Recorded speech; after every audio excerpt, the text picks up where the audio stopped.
What's up, everybody? Welcome back to WrestleFury, and welcome to this week's review of WWE Raw.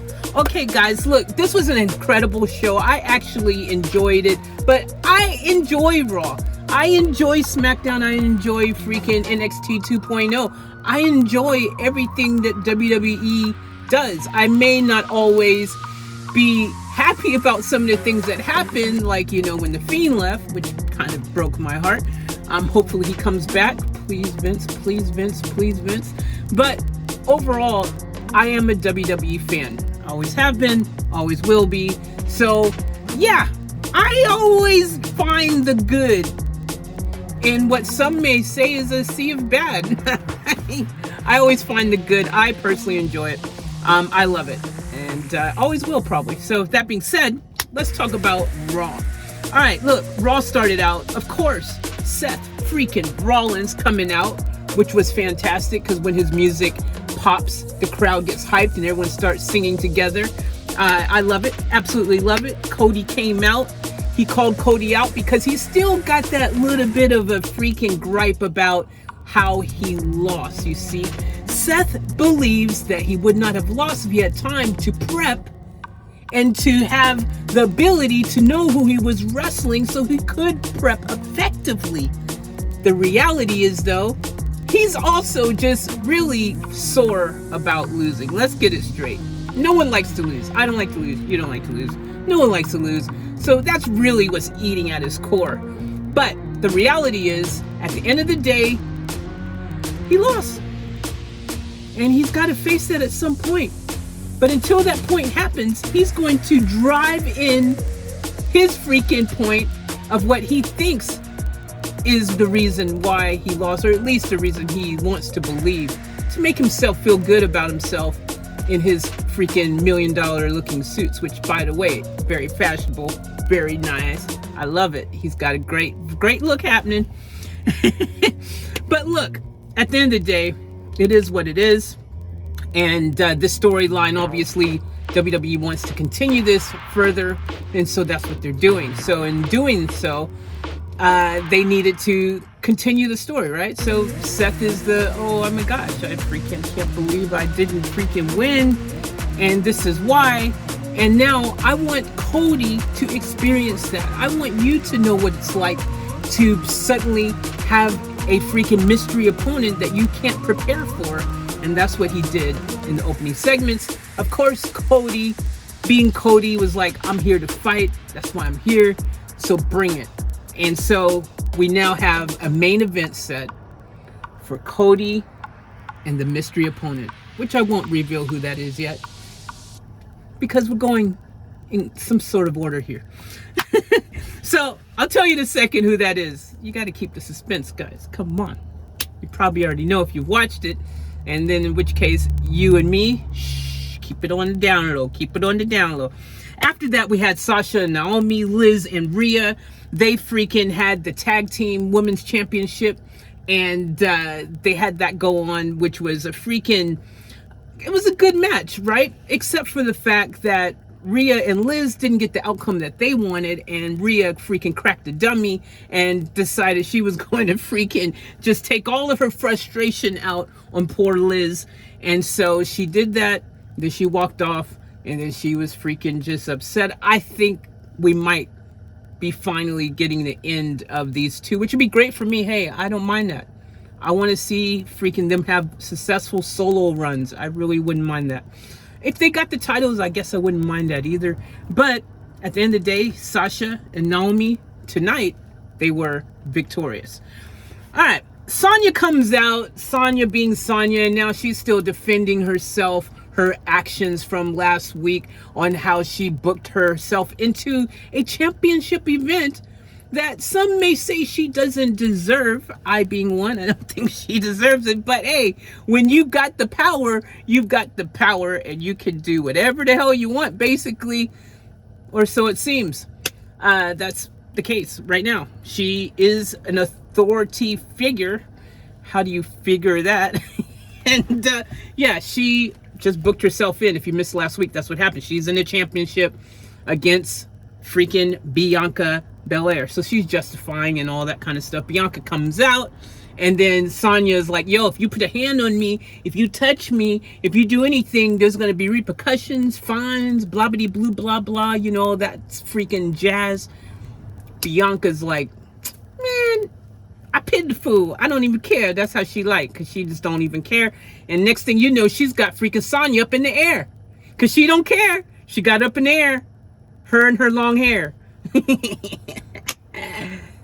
Anywho, so then, you know, she's like, put me down or gonna be repercussions, put me down, blah, blah, blah, blah, blah, blah, blah, blah, blah. And Bianca's like, all right, I'll put you down. She just threw her. She literally tossed her across the street. It's the ring, man, like tossed her. It's like, damn, she's so strong. She really is strong, man. Like, just like, okay. So she walks out. And later on, we find out that she did get fined, though. All right, she does get fined. So Pierce fines her, though, only $1. $1. Sonya's like, what? So she wasn't happy about that. And then Pierce goes, so did you learn your lesson? And Bianca's like, yeah, I learned $1's worth. So that was kind of cool. A little bit of poetic justice there. You know, it's basically Sonya's abusing her power. Why can't Pierce abuse his power? Why can Sonya only have all the fun? There you go. So there you go. That happened like that. So after all of that and those shenanigans there, we had Veer beat up Jeff. Nobody, literally, who's Jeff? Nobody knows who Jeff is. I think he's just a local. You know how WWE used to do it all the time. Have that local, you know, town hero kind of person, you know, someone who's just from whatever area they happen to be in at that time.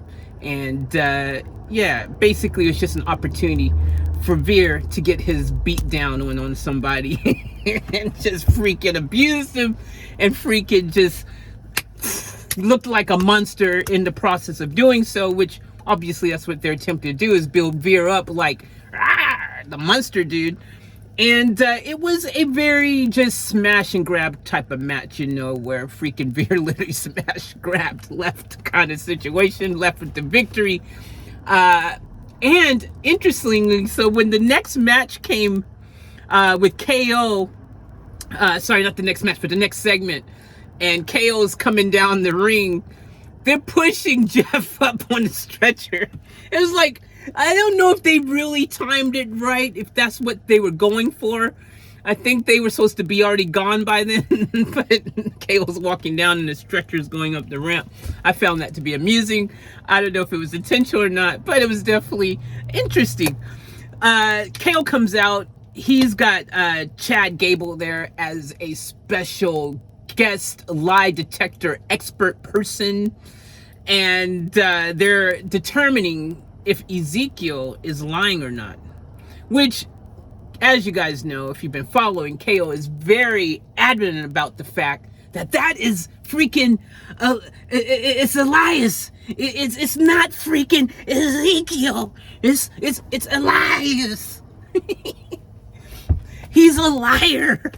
And so Chad Gable does the lie detector test, and Ezekiel passes. So apparently that's really Ezekiel, man. It ain't Elias. I don't know what to say, KO, but hey, bro, that's freaking Ezekiel. It's not Elias.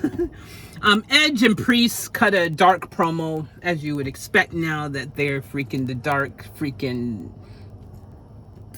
faction of two. I'm waiting for someone third to come, maybe. Ooh, y'all just seen that?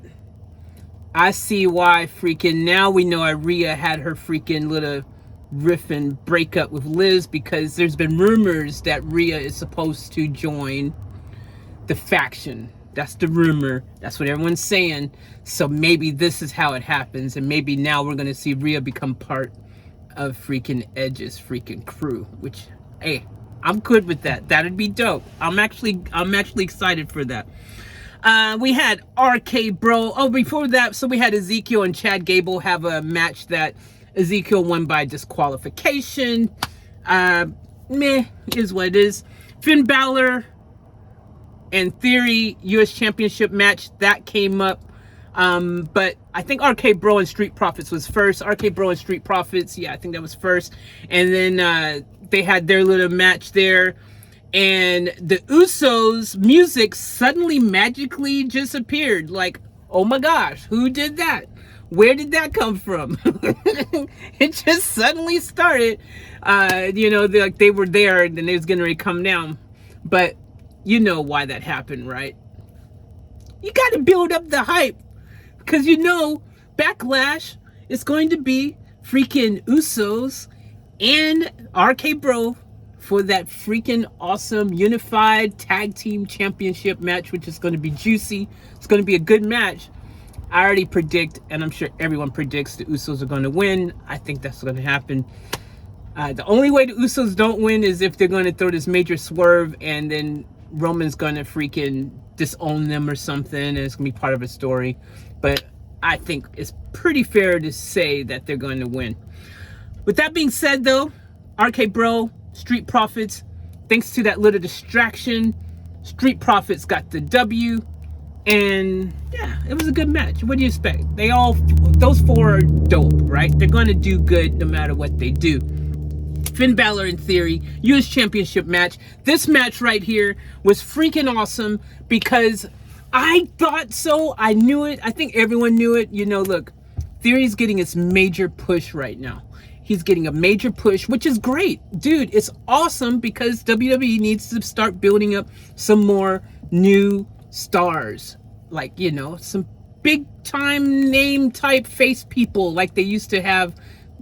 Felt like they had more of them, but I think that now they're starting to get back to having more of those big time, more faces, molding those faces. The next John Cena's, the next freaking, you know, Rocks and Stone Colds and all this kind of stuff. So Austin's getting a big push. A lot of people are saying he could be the next Cena. And now that he's got the US Championship belt, remember when Cena got the US Championship belt back in the day and he had the spinners on it and everything, you know, all blinged out? It's going to be very interesting because I think that this could be a pivotal freaking point in Theory's freaking career now. This is significant. This is good. This is awesome. And we want to see this. I think that it sucks, obviously, that Finn lost the, you know, belt. Obviously, we all like Finn Balor. But Finn doesn't need the belt as much as freaking Theory does right now to really start getting, you know, some credibility behind his name, other than just being, you know, Vince's boy right now. So, hey, everyone came out to congratulate him too, which is pretty dope, man. Half the locker room was out there freaking congratulating. It might have been the whole locker room actually, because I don't know who was present on the night, so it could have been everyone. But everyone was back there on the stage. Freaking even Vince, his music hit. Vince came out and even was like, "Yo." And then, of course, freaking Theory got to get that selfie with Vince, though. So that was dope. That was freaking dope. I was really excited because I want Theory to do well, man. I think that he's got a great gimmick and he's fresh. He's a, you know, breath of fresh air. And I want to see another, you know, star get a push like that. So I think in a couple years, man, I think he's got potential to definitely be, you know, in a prominent position on the roster, which he's already starting to carve that direction, which is dope. Okay, so after all of that, R-Truth's music hits. It's the double wedding, you know, the big double wedding with Tozawa and Tamina and Dana and freaking Reggie.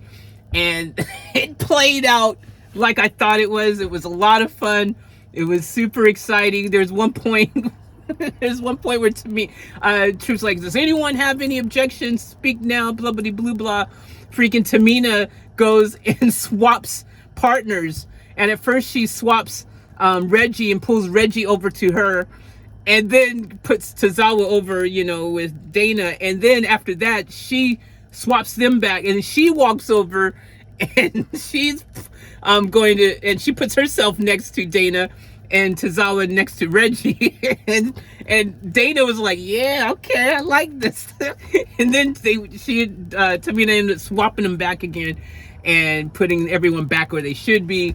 They freaking got married. Of course, when they did the rings and they start You May Now Kiss the Bride. The madness happens, and freaking Reggie is kissing, like hardcore kissing freaking Dana until they fall down. He falls down on top of Dana, and so happens the freaking ref is there ready to go with the 1, 2, 3. He freaking counts the 3, and suddenly Reggie is now the freaking champion on his wedding day. He did his girl like that, dude. That is freaking, they're gonna have probably the shortest honeymoon you've ever heard of. That's all I'm saying. So then after that, just when you think that, okay, the shenanigans, that's good, that was interesting, that was unexpected, but okay, that was fun. That's really expected, right? So then freaking Tamina, was it Tamina? Let me look at my notes here. I want to make sure I get in the order, because a lot happened. This is why I said multiple title changes happened in a short period of time. I want to get it exactly right though. So Tamina, yeah, Reggie wrote up Dana, and then Tamina, then wait, hold on, man. Now I'm mixing up. Why is my notes so? You know when you're writing in a hurry because you want to keep the action when you're watching the show. I was like, this is a point. I want to get this perfect. Man, you know when you write notes and you freaking mess it up. Anyways, long story short, Tamina ended up with it. Then Tozawa ended up with it. And then Dana freaking leapt off the freaking ropes and freaking ended up back with the title, winning the title back. And then R-Truth carried freaking Dana, carried Dana out of the freaking, it was, dude, he carried her out of the stadium. It was crazy. She was on his back, and then he carried her back. It was madness. There's so much that happened there. Like, seriously, I was jotting it down, and I thought, still, attempting to just watch what was going on. And freaking, a lot of title changes, like 4 or something in that short period of time. And it still ended up with Dana still being the champion. It was a lot going on, man. So anyways, that all happened. It was freaking fun. I actually enjoyed it. I thought that was hilarious. Almost then comes out, challenges freaking, VIP challenges freaking Bobby to a arm wrestling freaking competition next week. That's cool. That'll be fun. That'll be interesting. And then after all that, we finally get to the main event. Yeah, so we're at the main event now. And then Cody freaking finally finds out who his mystery opponent is. And then when I saw who the mystery opponent was, I was like, man, that should have been so obvious for me. I should have known. Like, I was, the whole time I was thinking, who could it be? And it's so obvious that that's why I didn't think about the first choice of who it obviously was going to be, which was KO. And so Kevin Owens comes out, and freaking, it ends up being a great match, obviously. I mean, look, KO and freaking Cody both are very capable, very awesome, very talented. It was a great match and everything. But the ending might have caused some people to think it's a little bit controversial, because at the end, freaking, so KO ends up outside the ring. He's getting the count 1 to 2, just about ready to get count out. Seth comes, and Seth is like, yo, get back in the ring, all this kind of stuff, which probably made KO not want to get in the ring. He's like, man, because KO's like, screw this is your freaking match, your issue, your problem, whatever. And KO walks off and gets counted out.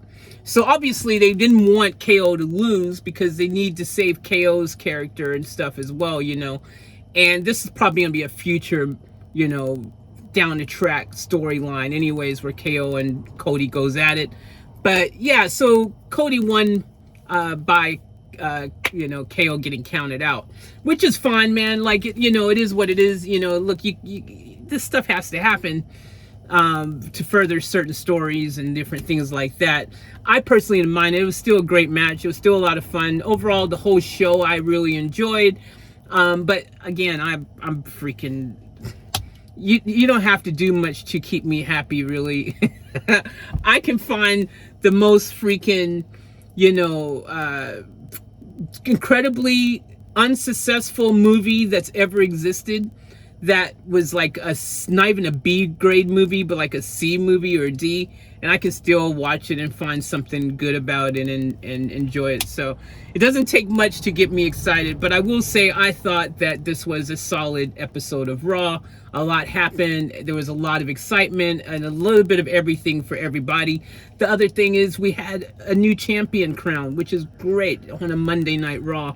To have that happen is fantastic. So overall, yeah, look, if I was grading this, which I'm not, but if I was, I would say this was probably like, I'll give it a B. I'll give this show a B overall, because I just think that there was a lot happening, and the title change was a selling point. The great match in the main event. You know, there's just, the wedding was fun. It was refreshing. A lot of little things there, and it was, the whole show was put together and set up things. You could see stuff kind of being set up. Like I said, the Rhea thing, I think that's going to happen now where she's joining the faction. A lot of things happening. Hey, check it out for yourself. And thank you for tuning in. I'm gonna keep this one, I think we've hit under 20 minutes just about, so thank you guys for tuning in. If you're new, please give me that subscribe and thumbs up, and I will catch you guys on the next one. We'll probably live stream SmackDown this week, since we didn't live stream it last week. And the last live stream we did was Raw. I wanted to see if doing a post review instead of the live stream was a better fit or not. I don't know. You guys let me know. Do you guys prefer the live stream of the actual Raw, or do you prefer this style where after I just kind of give you a review of what happened? Let me know in the comments. Love you guys. Take care. Stay safe, and I'll catch you on the next one. We out.